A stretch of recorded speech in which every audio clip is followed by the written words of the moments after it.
Have you ever felt like you care too much about order? Like your brain won't rest until things are in their place? People joke about it, call it obsessive, call it extra. But what if it's actually a quiet sign of psychological strength? Because psychology shows something surprising.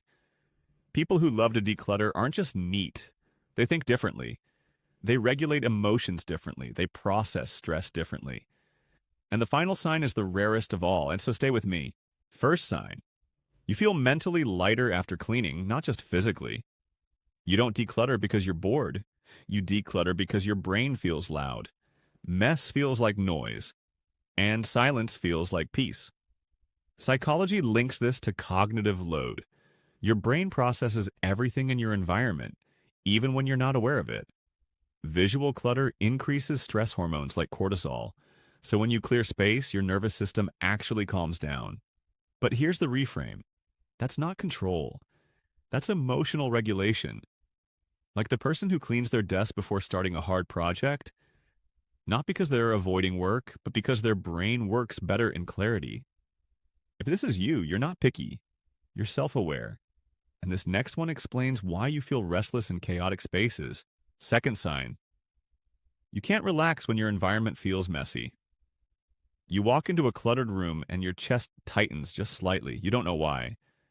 You just feel off. Neuroscience shows that disorder activates your brain's threat detection system. Your amygdala reads chaos as unpredictability, and unpredictability feels unsafe to the brain. But most people think that means you're sensitive. In reality, it means your nervous system is finely tuned, like the person who can't think clearly in a noisy cafe but thrives in a quiet room. That's not weakness, that's perception. Third sign: you get emotionally attached to things, then let them go anyway. You remember where that shirt came from, who gave you that book, what that object once meant. But still, you release it. Psychologists call this cognitive flexibility, the ability to hold meaning without clinging to form. It's linked to resilience and adaptability. The reframe: you're not cold, you're secure, like the person who keeps memories, not souvenirs. Experiences, not clutter. That's emotional maturity, but here's what most people don't realize. Fourth sign: you declutter when life feels out of control, not when you're calm, when you're overwhelmed. That's because your brain seeks controllable wins during stress.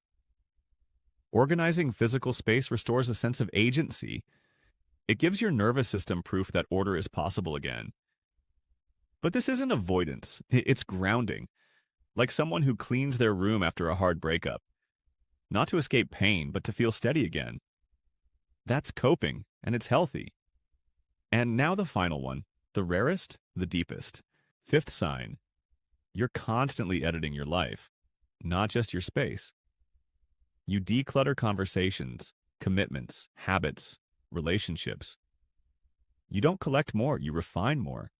Psychology links this to metacognition, the ability to observe your own mind and adjust intentionally.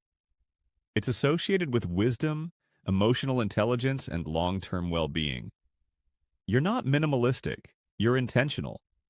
Like the person who doesn't chase everything, only what actually aligns. That's not simplicity, that's clarity. So if you love to declutter, here's the truth: you're not obsessed with neatness, you're obsessed with peace, with mental space, with emotional breathing room. It's about awareness, regulation, knowing what to keep and what to release.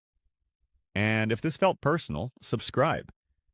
Because if this described you, you're not alone.